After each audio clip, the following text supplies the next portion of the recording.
SBI బ్యాంక్లో ATM ద్వారా money deposit చేయడం ఎలా రండి చూద్దాం. డొమెస్టిక్ ఆర్ ఇంటర్నేషనల్ ఏదో ఒకటి సెలెక్ట్ చేసి క్లిక్ అయితే ఇవ్వండి. కాస్త ప్రాసెస్ అయితే అవుతుంది. ప్రాసెస్ అయ్యాక మీకు ఏ లాంగ్వేజ్ కావాలో ఆ లాంగ్వేజ్ చూస్ చేసుకోండి. డిపాజిట్ క్లిక్ చేయండి. క్యాష్ డిపాజిట్ సెలెక్ట్ చేసుకోండి.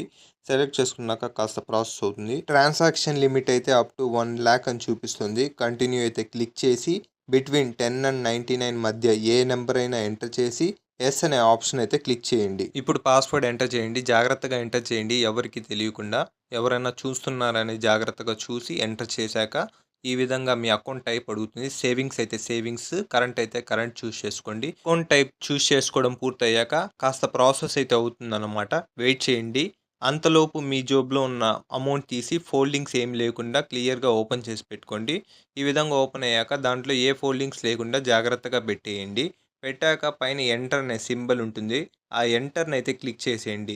ఎంటర్ క్లిక్ చేశాక మీరు ఎన్ని 500 నోట్స్ అయితే డిపాజిట్ చేశారు అనే ఇన్ఫర్మేషన్ ఇక్కడ సైడ్‌లో చూపిస్తుందన్నమాట. అది చూసుకొని కన్ఫర్మ్ అయితే ఇచ్చేయండి గైస్. ఈ విధంగా సింపుల్‌గా ఉంటుంది క్యాష్ డిపాజిట్ చేయడం అనేది. హెల్ప్‌ఫుల్‌గా ఉంటే లైక్, షేర్, సబ్స్క్రైబ్ అయితే చేసేయండి గైస్. బాయ్.